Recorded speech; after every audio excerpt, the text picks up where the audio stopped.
Em Comunhão é o nosso programa de cada semana, esse momento de uma mesa redonda.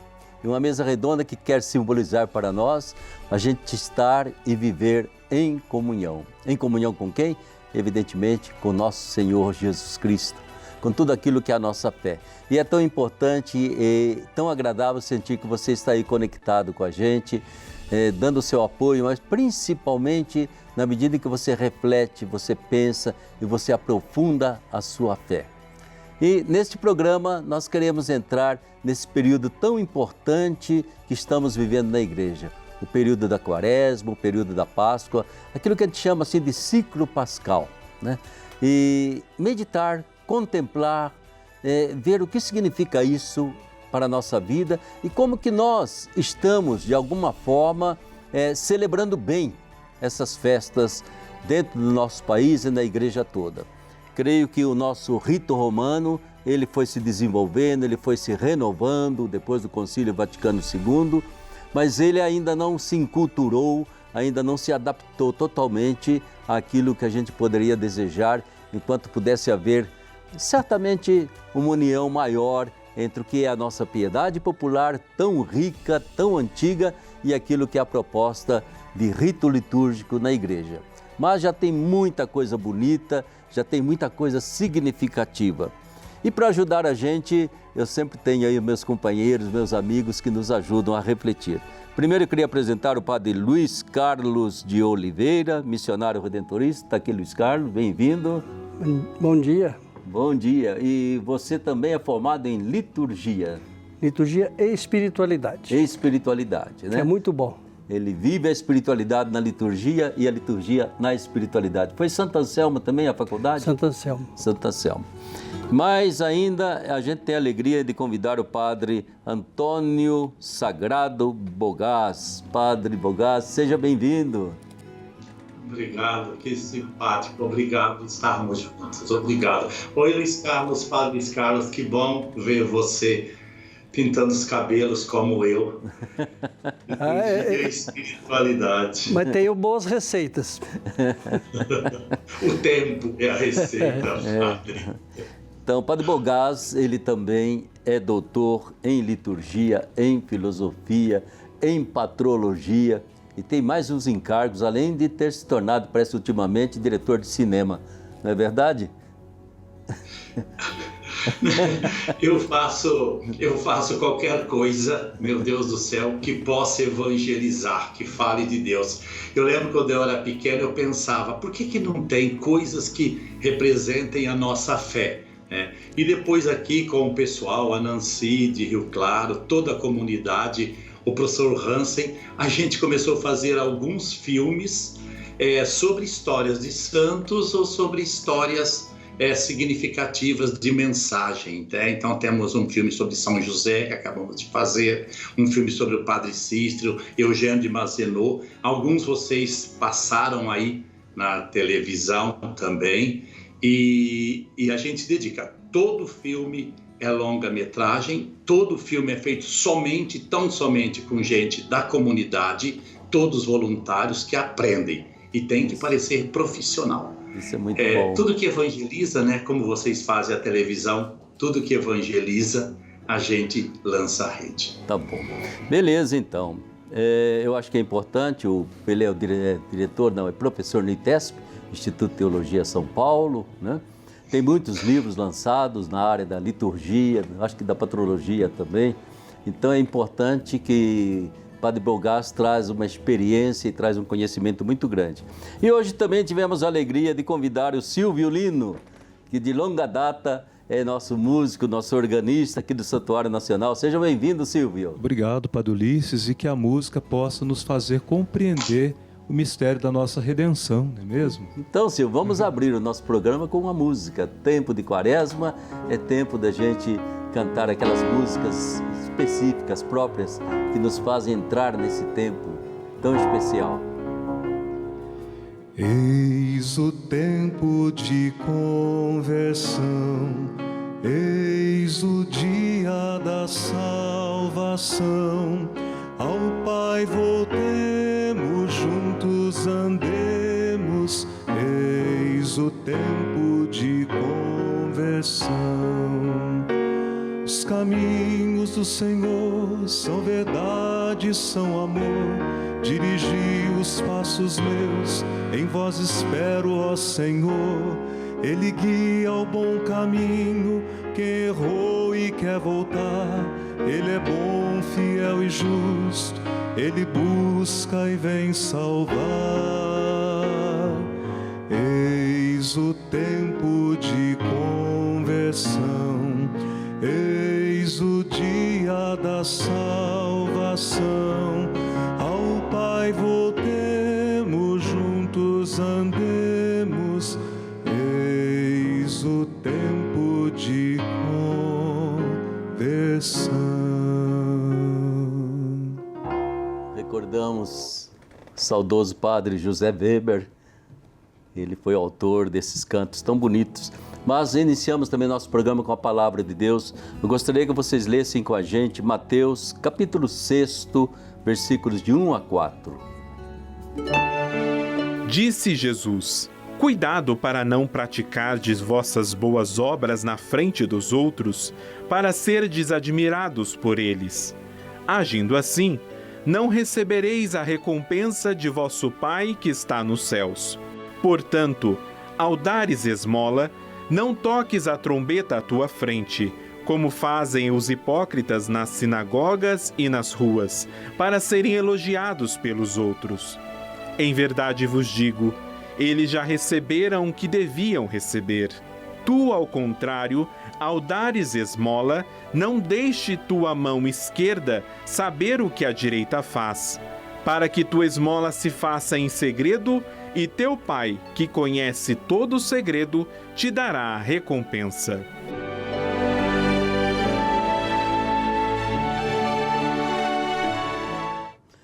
Aí está a palavra de Jesus. E Jesus quer que a gente vivencie a Quaresma, principalmente numa busca de interiorização. É diante do Pai que eu devo me colocar, é diante desse Pai que eu devo expressar a minha fé, o meu arrependimento, a minha conversão. Não é para fazer atos espetaculares que causem até espanto nos outros. E é tão importante, nesse tempo de Quaresma, a gente perceber que se trata de uma caminhada muito semelhante àquela caminhada do povo pelo deserto para chegar à terra prometida. E ao mesmo tempo não serve apenas a palavra conversão para a gente acertar a direção da terra prometida, mas vale para nós cristãos a palavra contemplação. A gente contemplar o quanto custou para Deus o mistério da nossa redenção. Luiz Carlos, como que você abre esse tempo de Quaresma? Como que você vê a partir desse texto e a partir aí das tantas quaresmas que você já vivenciou na vida? Eu penso que para a gente fazer uma quaresma, é preciso a gente ser quaresma, né? Sim. Quer dizer, fazer aquilo que a quaresma é na sua criação. Que ela não foi feita uma quaresma, mas ela nasceu, foi crescendo. E ela nasce tendo em vista a Páscoa de Jesus. E isso que eu acho que é a grande dificuldade que nós temos, é saber onde essa quaresma vai chegar. Sim. A gente faz toda a quaresma, como se fazia nos ritos antigos, enterrou o Senhor morto, acabou tudo. E a ressurreição não aparecia. Então é ali. Mas que a gente tem que ter certeza que vai estar perto do túmulo de Jesus na hora que ele transborda para a vida. E eu acho, Luiz Carlos, que ainda vai demorar um pouquinho de tempo para que a gente se acostume a fazer da Páscoa a maior festa cristã, né? A gente não conseguiu ainda pegar a essencialidade da Páscoa na fé cristã. Bogasso, como que você vê esse ciclo que começa, passamos o ciclo de Natal, né? Tivemos um tempo comum, agora de repente seria depois do Carnaval, nós costumamos entrar nesse ciclo pascal e eu acho que nem sempre o povo sente a Quaresma como parte do ciclo pascal. Primeira coisa, parabéns ao Padre Luiz Carlos. Eu sempre procurei entender o significado entre liturgia e espiritualidade, que é o foco dele, né? E ele respondeu numa frase, né? Entender a Quaresma significa viver a Quaresma, celebrar a Quaresma. E é exatamente essa visão sua, Padre Luiz Carlos, essa visão do Senhor que nos faz entender o que é que nós estamos efetivamente celebrando. Nosso ano litúrgico, essa tentativa da igreja, a tentativa que deu certo, de viver a vida do Cristo em 2 grandes ciclos, que é o ciclo do Natal, a infância de Jesus até o seu nascimento e a infância, o ciclo que nós chamamos de ciclo pascal, que são os tempos doloridos de Jesus, são os mistérios dolorosos do mistério, dos mistérios do nosso rosário. E o ciclo, finalmente, o ciclo da Páscoa, que são os mistérios gloriosos.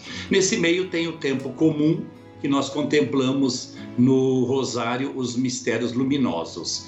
E a igreja organizou esse ciclo pascal, não foi a igreja que inventou, a igreja sistematizou os acontecimentos da vida de Jesus. E o núcleo efetivo, o núcleo de fato do mistério da igreja cristã é o núcleo do ciclo pascal. Ciclo pascal, ele é dividido em 3 períodos. É um ciclo em 3 períodos. E nesses 3 períodos nós estamos diante da quaresma, ciclo da quaresma, o tempo quaresmal, o tríduo pascal, que vai da quinta-feira, a partir da celebração ali da Eucaristia, até a vigília pascal, e depois o tempo pascal, que são os 50 dias até a ressurreição de Cristo. Então a igreja organizou isso como forma de nós vivermos efetivamente, profundamente, efetivamente, o mistério da ressurreição de Jesus Cristo. Chamamos este tempo de ciclo pascal. São 3 tempos dentro de um grande ciclo. Ou seja, todo o mistério do ano litúrgico, ele gira em torno da nossa fé na ressurreição do Senhor, né? A gente rememora tudo aquilo que foram os acontecimentos, mas o núcleo, o eixo central é a alegria, a paz, a proclamação da ressurreição do Senhor. E ao mesmo tempo, eu acho que não se trata apenas de recordação, né? A gente fala assim, não é que é uma recordação histórica, de um fato histórico, do acontecimento que já passou e que a gente recorda, trata-se também de uma atualização. E é interessante que todo o esquema da celebração pascal não está voltada para a ressurreição de Jesus, mas para o batismo, sim, onde a ressurreição se acontece. Por exemplo, enquanto eram preparados os batizados na capela do batismo, a comunidade estava reunida. Agora, para isso, a comunidade sempre se ligou ao batismo. É o momento da ressurreição. Nós não olhamos o Cristo ressuscitando, mas o Cristo ressuscitando na pessoa. Certo. Então, a partir dali que foi se organizando tudo, as leituras, então toda a estrutura se formou em volta daquele grupo que estava para ser batizado. Sim, e que eram chamados de catecúmenos, né? Os catecúmenos. Ou seja, de um lado, o ano litúrgico, ele traz para nós, o Bogás, esse lado, digamos assim, pedagógico, né? Da gente poder sempre voltar à memória, fazer memória, mas traz esse lado sacramental, né? Que é o lado, principalmente na Páscoa, a alegria da comunidade que ia receber novos membros que tinham sido preparados há tanto tempo. A recordação do Padre Luiz Carlos é magnífica, ela nos traz exatamente para o coração. Vamos ficar então no ciclo pascal. Nós temos uma obra antiquíssima, de aproximadamente do ano 200 a 210, que ilustra essa colocação que o Padre Luiz Carlos nos trouxe. Eu quase disse o Padre Silvio, mas o Silvio é o nosso cantor. Padre Luiz Carlos nos trouxe esta menção. O livro Tradição Apostólica de Hipólito de Roma, ele conta exatamente, ele detalha profundamente esta passagem explicada pelo Padre Luiz Carlos. As pessoas eram apresentadas no início da quaresma para fazer uma preparação intensiva, uma vez que eles estavam há 3 anos se preparando efetivamente, conhecimentos, escrutínios, mudança de vida, conversão. Aí na quaresma elas eram apresentadas diante da comunidade para fazer uma preparação intensiva nesse chamado tempo quaresmal, que é o primeiro tempo. Quando chegava lá na quinta-feira, na quarta-feira já tinha o primeiro escrutínio. Na quinta-feira ele era apresentado à comunidade, a comunidade se colocava em oração, eram feitos chamados exorcismos, ele tinha que renunciar tudo o que não era cristão. As nossas renúncias, né, Padre Luiz Carlos, as nossas renúncias no batismo, né, sinteticamente são essas renúncias, outras religiões, outros deuses, outros comportamentos, aquilo que não é próprio do cristão. Essa preparação intensa no tríduo pascal, aí sim, a comunidade toda em oração, em jejum, em vigilância, essa preparação intensa, essa preparação magnífica. Então, essa preparação ia culminar na vigília pascal. Estou apenas me pendurando no que o Padre Luiz Carlos falou. Okay. Enquanto a comunidade celebrava a grande vigília pascal, Agostinho fala, a mãe de todas as vigílias, a grande vigília pascal. Essas pessoas, naquela noite, eram batizadas e já podiam participar finalmente da ceia Eucaristia, sempre, até o século XII, sob as duas espécies. Esse período se chama, como o senhor disse, Padre Ulisses, ela se chama efetivamente de catecumenato, significa preparação. A vigília pascal era a noite toda, era do anoitecer à alvorada da manhã da ressurreição, o primeiro dia da semana, o Dies Domini, dia do Senhor. É verdade. É belíssimo. E é interessante, né, Luiz Carlos, porque a gente começa hoje a quaresma, final de carnaval, que não houve, né? Começa com a quarta-feira de cinzas. Eu creio que a quarta-feira de cinzas já dá uma outra conotação a toda a preparação para a Páscoa, que é a conotação penitencial. Seria isso? A comunidade quis participar com os catecúmenos. Sim. Para participar dessa preparação. Então recebiam a cinza também com ele, com os penitentes. E também, então a comunidade foi tomando, como diz, posse do espaço que lhe pôde caber, que era a preparação dos batismos. E, nesse ponto, a comunidade foi se organizando. Então, até deslocou bastante do batismo para a penitência, que eu acho que é uma perda muito grande. Porque nós nos afastamos do batismo, que é o fundamental da Páscoa, e passamos mais para o lado penitencial, que eles fazem com os catecúmenos, com os penitentes, para a Páscoa. Exatamente. Mas será que não foi exatamente o fato de que já a partir de determinados séculos já não havia tanto adultos para batizar, né? Mas havia muitos penitentes, gente que já tinha escorregado no seu batismo, já tinha falhado, né?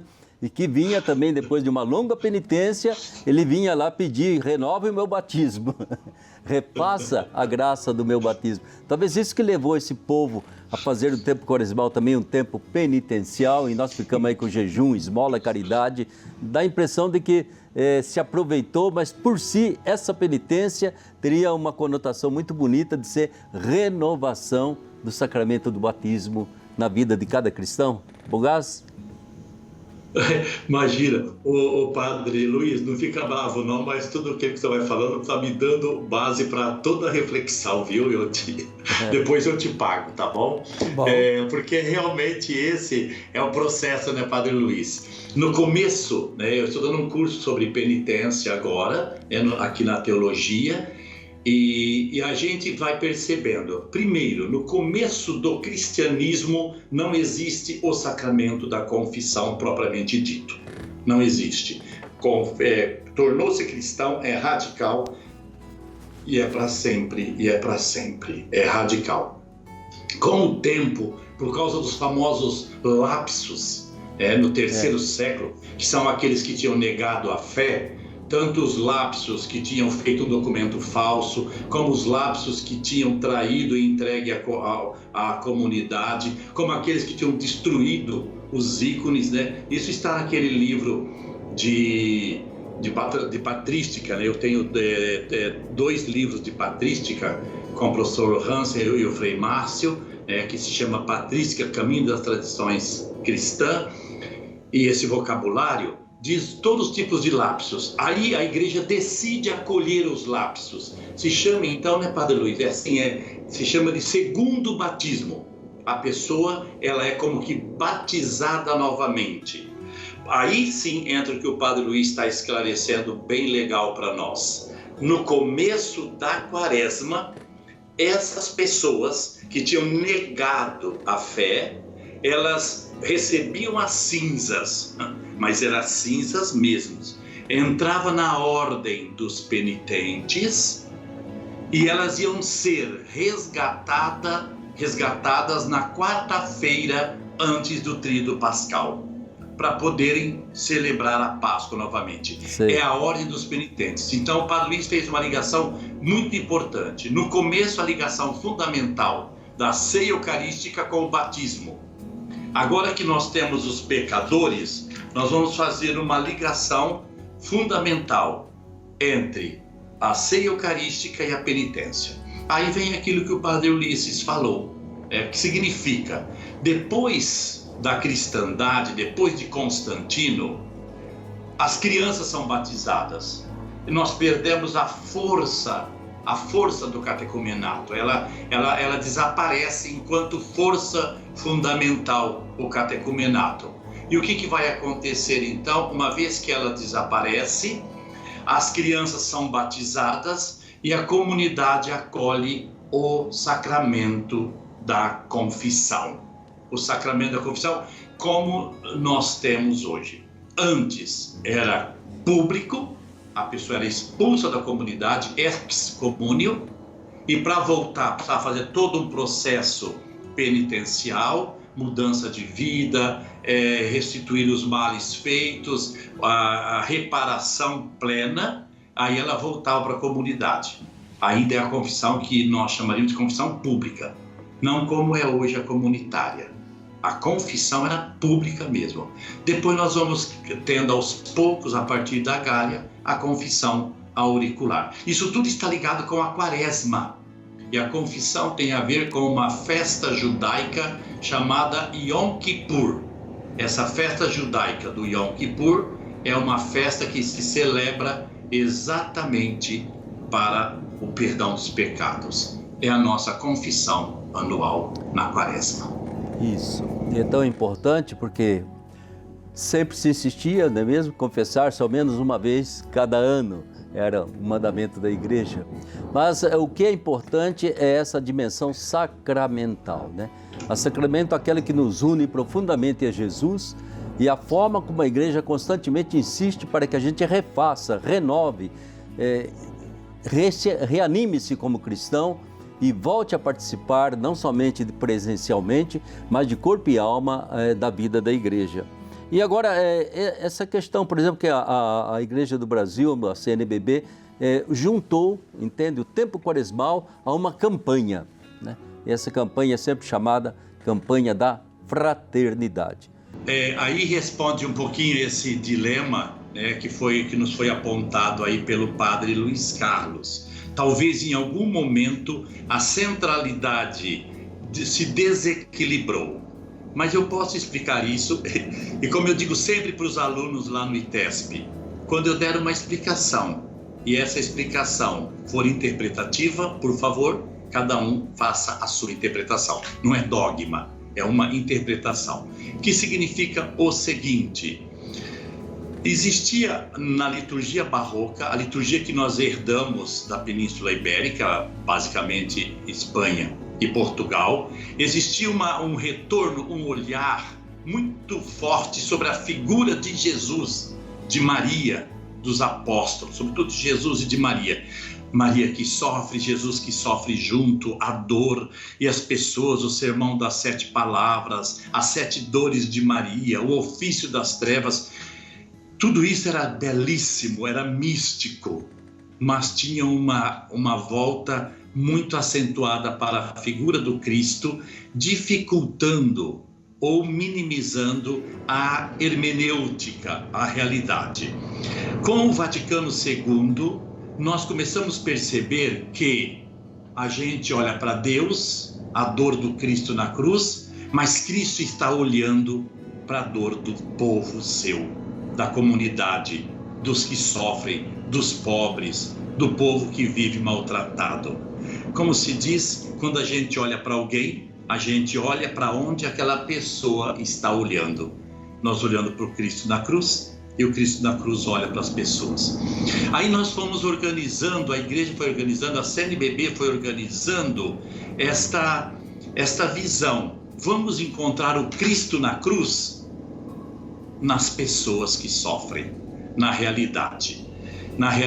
Aí nós estamos descobrindo que realmente nós tínhamos que voltar o olhar para a realidade. Se isso se desequilibrou, não tem nada a ver com essas pessoas fascistas hoje que só querem banir todo tipo de olhar para os pobres. Todo tipo de olhar. O Frei Márcio Couto tem um estudo muito importante sobre os temas da campanha da fraternidade, muito importante.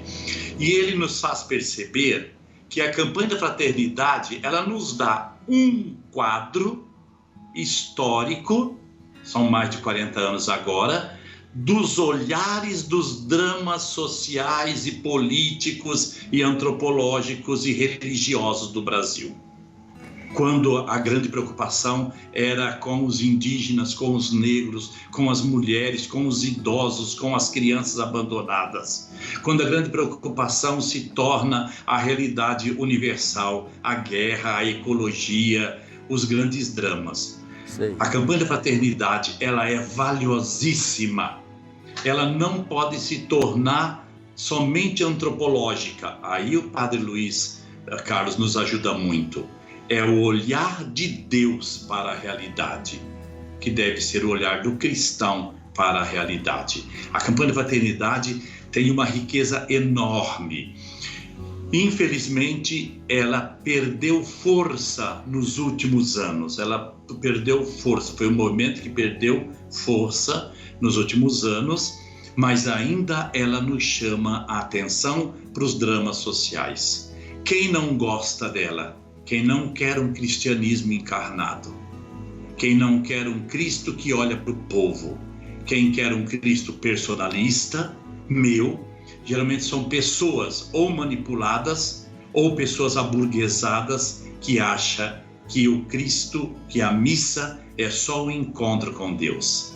Claro, a missa é o encontro com Deus, só com Deus, o encontro comunitário com Deus. Nós nos encontramos com Cristo. Quando eu me batizo em Cristo, mas não sou sozinho. Nós nos encontramos com Cristo. A campanha de fraternidade faz todo esse processo maravilhoso que nos faz entender que Cristo está presente na história, sobretudo nos mais pobres, nos que sofrem mais. Daí, muito obrigado, Bogazzo. Acho que traz para nós exatamente essa atualização tão importante, não é mesmo?